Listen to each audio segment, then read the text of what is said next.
This is the Neurosurgery Podcast.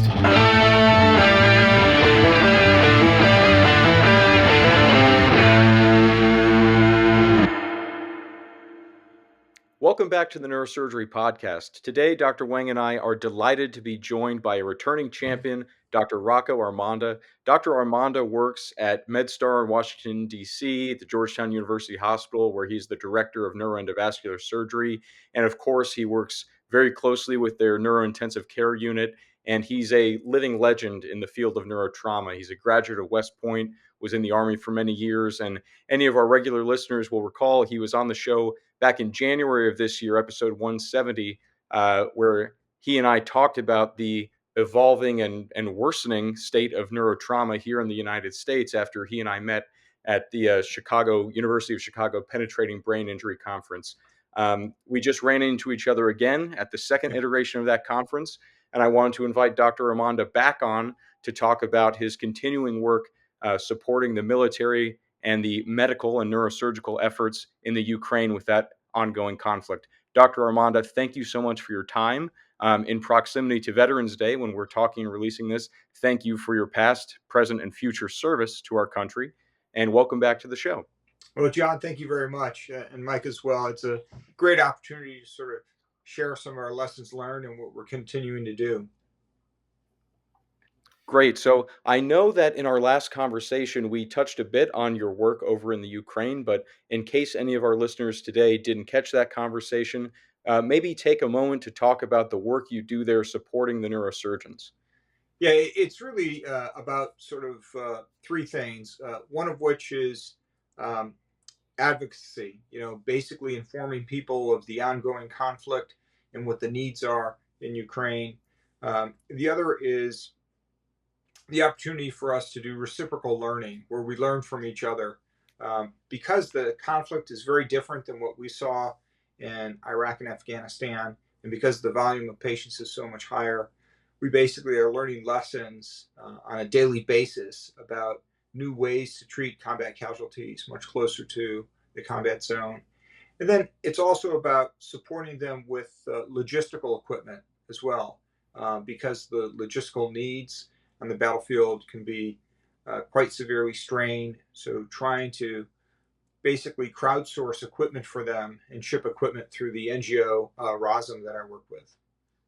And then lastly, it's about having a personal connection with the surgeons over there, where we review cases together, we communicate with each other on a daily basis almost about the ongoing struggles of life over there. It's a brotherhood is truly what it is in terms of a connection with what's ongoing. Dr. Armonda, maybe people haven't been following this war, but it's a very complicated scenario from the perspective of ballistics and whatnot, right? We've never seen a war like this before, right? Can you give our listeners and viewers a little insight into what this is looking like for the neurosurgeon? I mean, the types of injuries, they're materially a bit different, right, than in past engagements, right? Yeah, that's right. So it's a full-on peer-to-peer conflict. The way that differs from what we saw in Iraq and Afghanistan is those were primarily insurgencies. These are exchanges of artillery shells, exchanges of missile attacks, drone attacks, some of which are actually associated with almost trench-type warfare, where it's a multitude of different types of explosives. There's the effects of these much larger explosions, thermobaric type explosions, which are sort of these massive air blasts that can affect multiple people, to include civilian, women, children, unarmed individuals without body armor, without protection, as well as the combat casualties with the use of different forms of body armor and their selected vulnerabilities. So one thing that's particularly different is that there's a much higher volume, first off. To start off, the volume is approximately 10 times per year what we saw in Iraq and Afghanistan. And the first 2 years, they saw pretty much the totality of what we had seen, in some cases in excess of that, in 20 years of war, which is hard to fathom. But to give you one example, the one hospital that I'm closely associated with in the city of Dnipro, Menshnikov, Professor Serko and his team, the hospital has admitted over 33,000 combat casualties in the past 1,000 days. And that's really remarkable, really remarkable. In terms of another point for comparison, if you look at like the number of amputees, for example, we had 2,000 amputees over 20 years. They've had over 50,000 amputees over 1,000 days. So it's a much larger stress. And then to add to the stress, because you don't have air superiority, patients are getting to you in a delayed fashion. Even though the Dnipro hospital is within an hour to the front lines from Zaporizhia, the southern border, and about 2.5 hours from the eastern border to 2 hours, sometimes it takes patients up to 6 to 12 hours to get to them. And one of those reasons is they can't really transport patients in the midst of the day. They have to do it at nighttime, and that could be a delay in terms of transport. And so you're seeing injuries that basically are complex injuries that are somewhat delayed.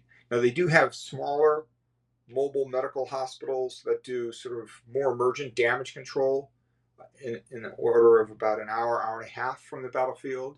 But those that are much more complex with deep penetrating fragments, with neurovascular injuries, they're being shipped primarily to Metchnikov. So we sort of build on each other's experience. We built on some of the groundwork that we did in Iraq and Afghanistan, looking at neurovascular trauma, looking at the role for complex cranial base reconstruction, the role for decompressive craniectomies, for example. And they've taken that to the next level because they have much more capability, much closer to the battlefield than we had. They have high fidelity digital subtraction angiography. They have microscopes, which is in the area of Metchnikov. Again, we didn't have any of that until back in the States. We didn't have that in Afghanistan. We didn't have that in Iraq. It wasn't until the patients got back in the States where we had that kind of equipment. So in some ways, they're actually doing much more than what we could do. In other ways, they're challenged by the operative theater because of the effects of air superiority in the ballistics and the volume. Yeah, that's incredible to hear you describe that contrast between the much more advanced technological and technical capabilities Yeah. that the surgeons have in this conflict, but that's still being overwhelmed by the sheer numbers, the volume of patients that they're having to deal with. Yeah. Um, So they've had to modify their techniques. Um, you know, what people don't realize about this war is that they were actually taking care of penetrating brain trauma patients from 2014 to 2022. So when Crimea was invaded and Donbass was invaded by Putin in 2014, they had more a lower level of penetrating brain injury patients. That increased by almost 20 times once the large scale invasion occurred. But they had this base experience for almost 8 years.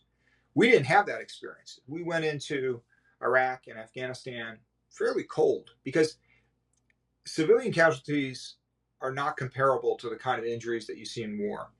A civilian casualty, even if it's a near point blank gunshot wound, it's different than when you see this explosive blast trauma with multiple different systems involved, with an amputation, with an abdominal injury, a thoracic injury, with significant head, neck, facial burns, trauma, penetrating, soft tissue injuries. Soft tissue loss is really significant as well. So they've adapted to that, learned how to use different techniques to try to do their reconstructions to preserve anatomic continuity and to improve patient outcomes. But they're very aggressive in terms of their treatment. It's very advanced.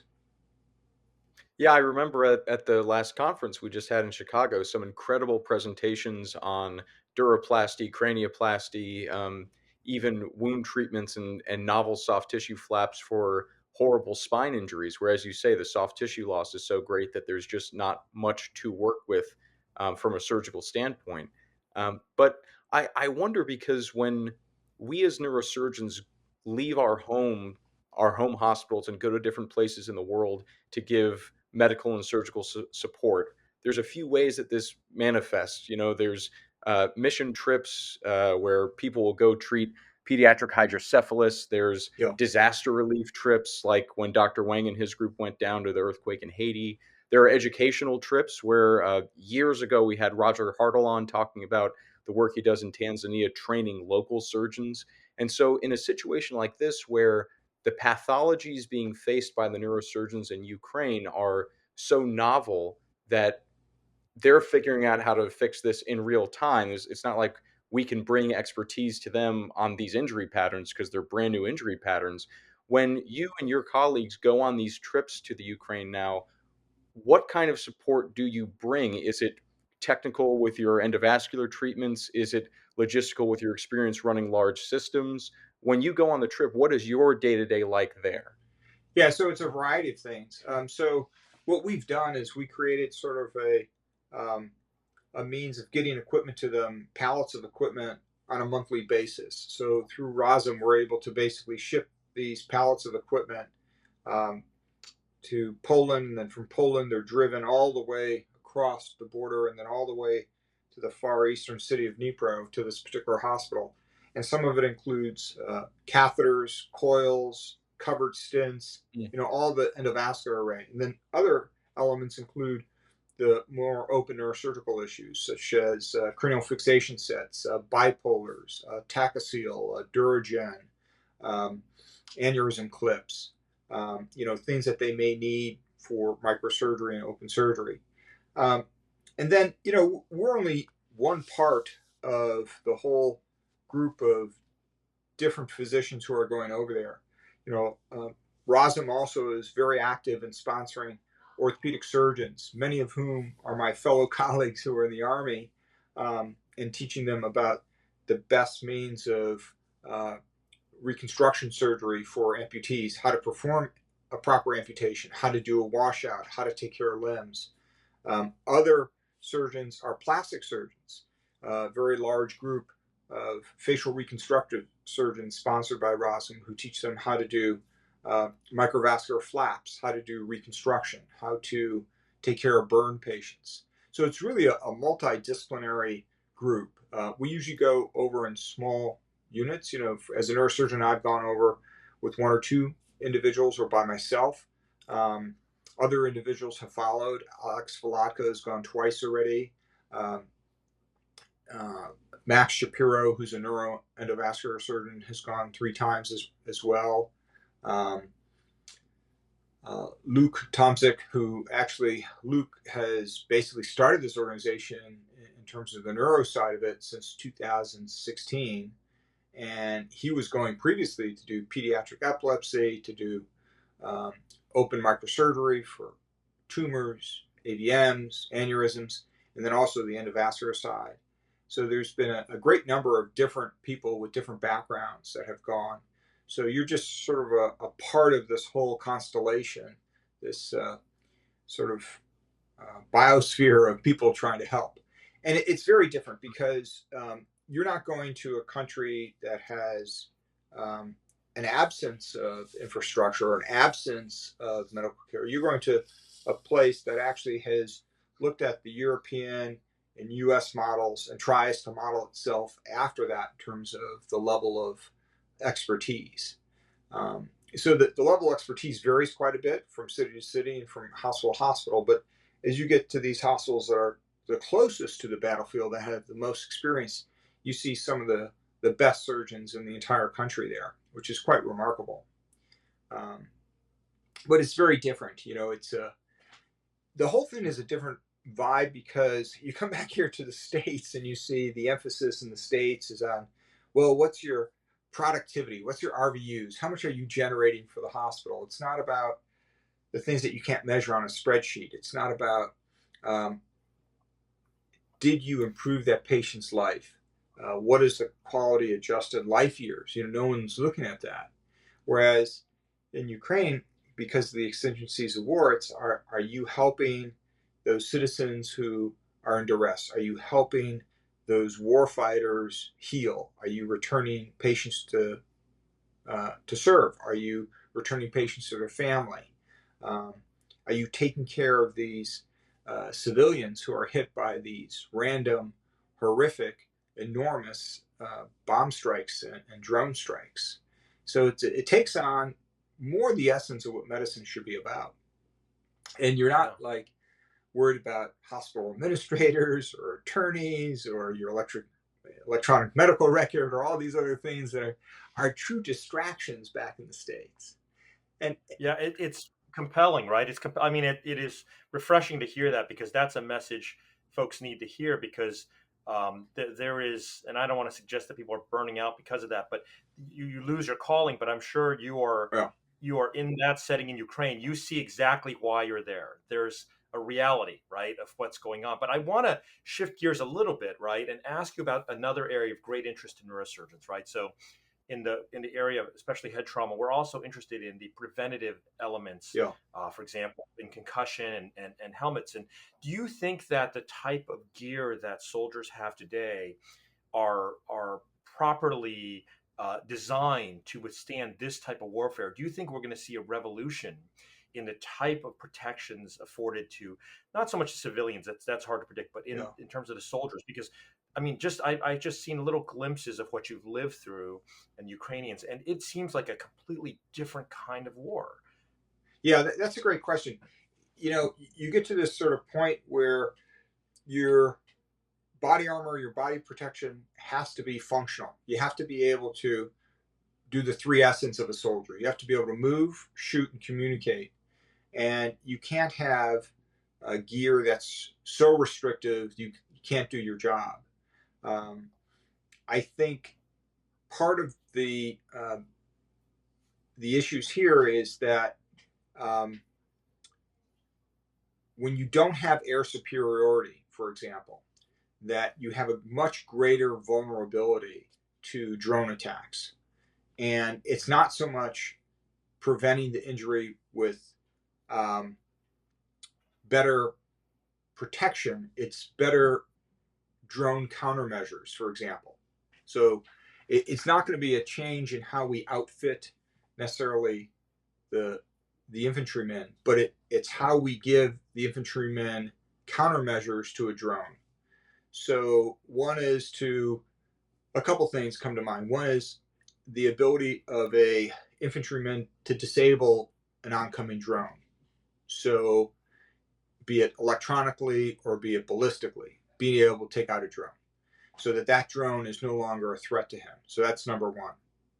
Number two is by having it such that your friendly forces know who you are on the ground, because they can't see your uniform. So it's very important that we have some kind of soldier identified material that says, oh, that's an ally, that's a foe, so that you can identify, friend or foe in terms of enemy drone activity or friendly drone activity. That's going to be important.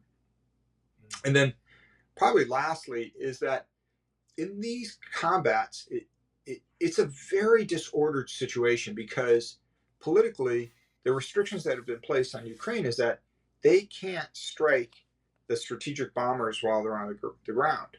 So the politics of such have created a safe airspace, believe it or not, a protected airspace over the Russian airfields that are the sources of all this genocide.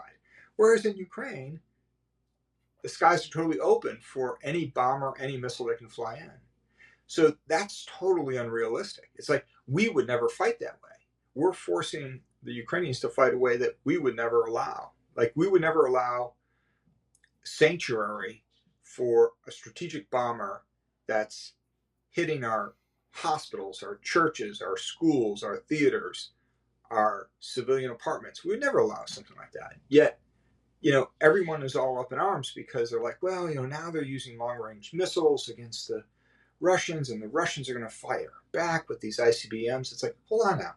We would never fight a war allowing strategic bombers to have haven or missile launch sites to have haven.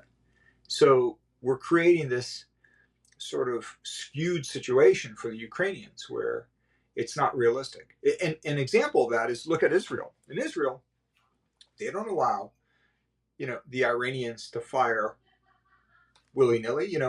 It's they don't permit themselves to be provoked without hesitation. As the Scottish have said under the Scottish insignia, we will not be provoked with impunity. You can't strike Israel with impunity, but we allow the Russians to strike Ukraine with impunity. So it's a crazy kind of calculus. You say, well, it's because Russia is a nuclear power. Well, Ukraine was a nuclear power, and they gave up their nukes in 1994, and the United Kingdom and U.S. and actually Russia guaranteed their security. Well, look how that worked out for them. So I think, getting back to your original question about, it's not going to be so much a change in the body armor. It's going to be in the way we deploy countermeasures. And those countermeasures is you strike these bombers on the ground, because trying to hit a missile that's going 5 times the speed of sound is a much more difficult problem than taking the bomber out on the ground. Same thing with missile silos. Any student of war would say, well, you would destroy the source, take out the source. And that's something that we have not allowed Ukraine to do. And I think that's something that sort of makes this a very difficult war to fight, because what they do, and you have to understand, the Russians have done this for many, many years. They look at vulnerabilities in Ukraine. Maybe it's power, maybe it's transport, maybe it's hospitals. They know the grid squares of those. And they did this in Syria. In fact, when the UN gave Russia the grid squares of where the hospitals are, they put that into their databases, and they purposely struck the hospitals in Syria. And that's the same thing that we're seeing here in Ukraine. This is not new. This has been done before. The other thing that they do is that when a place gets struck, civilian structure, they wait for the EMS and rescue personnel to come in, and then they do a second tap. Then they hit again. So I think that's something that, we saw in Iraq and Afghanistan as well. It's a terrorist type, battle plan. That's what they do. That's their playbook. And you have to be very aware of that. And obviously there's no way to equip the entire populace Yeah. with even the best equipment, right? And any physician knows an ounce of prevention is worth a pound of cure. And so the best helmet you could put on a soldier is the one that never gets hit. And as someone who has gone there, seen these people, treated these people, and been through your own war before coming to aid in this one, your passion is palpable for these people suffering and being injured. And so if maybe we could zoom out from this for a moment, one of the things I love most about getting to do this podcast and bringing people like you on, Dr. Armonda, is that small experiences and things that I witness out in the wild, I can bring to a broader audience because everyone can't be in every room. And at this last conference in Chicago, when you were speaking as forthrightly and passionately as you always do, you shared with us a story about when you grew up here in Chicago, and your mom, you said, was a school teacher, and she gave you a lesson that I think, from what I know of your career and every time I've talked with you, seems to have shaped your life of service, both in and out of your uniform, where she told you can do more. You can do more. And I wonder if, for our listeners who couldn't be at that conference, you can share some of that wisdom that was imparted to you that seems to continue to drive you to this day.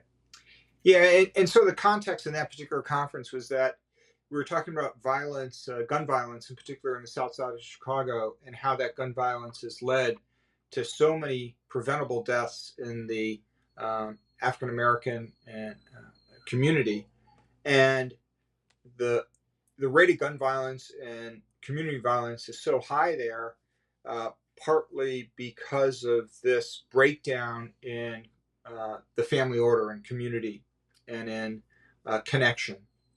And my mother was a public school teacher in high school in South Side Chicago. And when I was a young boy, I would go with her to school when I had classes off and they were in session. And I'd sit in the back of the room, and I realized how little this classroom had compared to what we had in our public schools on the west side and north side of the city, which was, much safer. And what my mom pointed out to me is that when you're given such privilege, you have an obligation to give back. That your position of privilege, of wealth, of opportunity means that you're in a position now to basically help those who are in need. And you can help them through education, you can help them through service, you can help them by advocacy, you can help them through mentorship in all different ways. And it was very moving to me to see this as a living example of somebody who, traveled into these areas that we would never go because of this fear and concern of our own safety. And she would teach class. And that was her passion, to be able to teach these students that there is a better world, that through education you could actually do much better for yourself, um, to give them a love for reading, a love for literature, a love for poetry. She was an English teacher.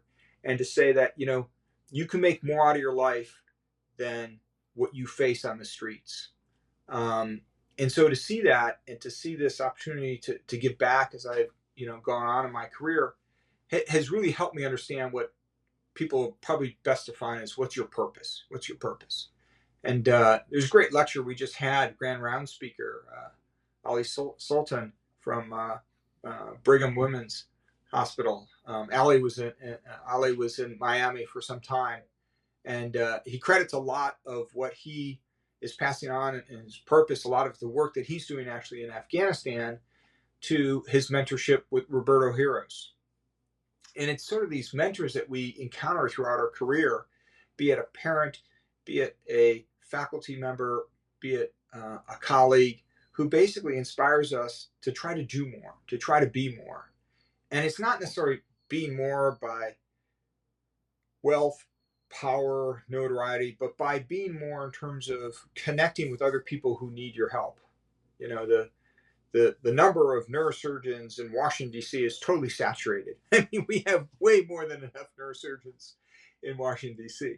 But it wasn't like that in Iraq. And it's certainly not like that in Afghanistan. And it's certainly not like that in Ukraine, because these are places of true crisis, of true need. And, when you see smoke rising, some people run away from the smoke, and some of us head towards the smoke to see if we can make a difference. And that's sort of, what my mom's lesson was to me, is that you're given all this privilege, find a way to make a difference. So, well, shout out to Ali. Ali's amazing in the work he's been trying to do in Afghanistan. It's been temporarily interrupted at times, but he has he's iron will, and he gets stuff done. He does, and he is a fantastic man. But as we draw this to a close, I want to continue along that vein and let you finish this out by telling our listeners and viewers how they can get involved. The carnage, the human cost is incalculable. For generations, this will ripple through that part of the world. It is impossible to overestimate how big this is. How do neurosurgeons, how do doctors, how do medical students get involved in this process that you've been so deeply entrenched in to help the fight in Ukraine? How do we help? What's the way to do this? How do they contact you? What is the organization they reach out to? Yeah, absolutely. So I think the first thing is to stay educated about this. There's an immense amount of disinformation out there, but there's also an amazing amount of good reporting that's being done in Ukraine. One of the foremost authoritarian authorities and scholars is Timothy Snyder. And Timothy Snyder, I advise everybody to pick up his books and read. He's a scholar in Eastern Europe. He's a scholar on authoritarian regimes. And he has some amazing writing about what tyranny is about what freedom is, and about the bloodshed that happened in Eastern Europe between World War I and World War II, with both Hitler on one side and Stalin on the other. And there's a great deal of background history that it's important to understand when you understand this landscape.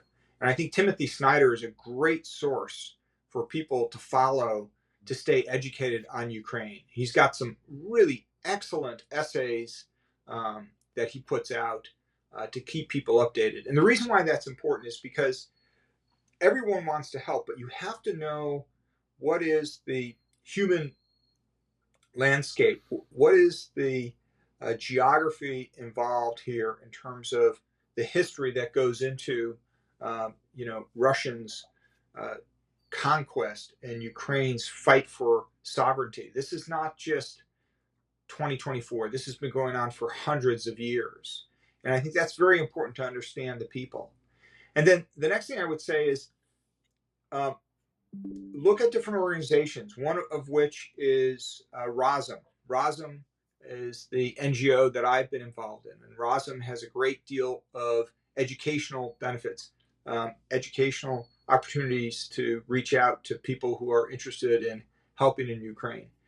In Chicago itself, Chicago is probably one of the biggest Ukrainian populations in the U.S. They have Society of Ukrainian Physicians, I believe, in little Ukrainian village, and they actually have a lot of Ukrainian activities going on in terms of things that they can do to give back, to stay active, to help fundraising, to help medical logistics as well as teaching.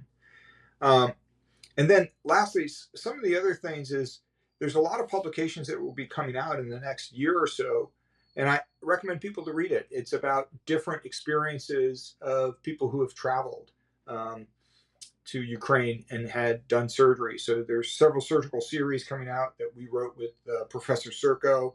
There's more coming out that the resident Connor Berlin. So Connor Berlin was a fourth-year resident from UVA, and he spent almost an entire month, 3 weeks, with Professor Serco.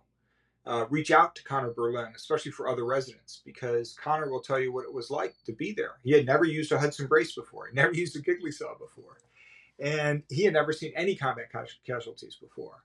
So I think connecting with somebody like Connor Berlin is a great opportunity.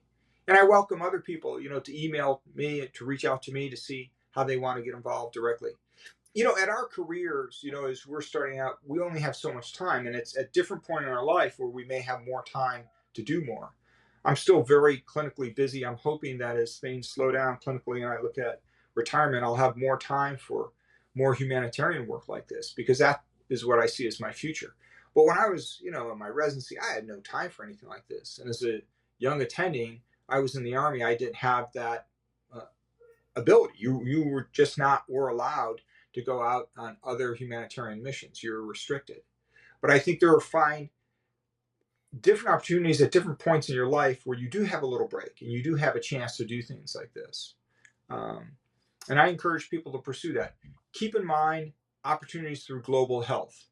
Peter Nakaji is someone else who's very involved in global health. He's done a great deal. And these people are out there. It's in Ghana.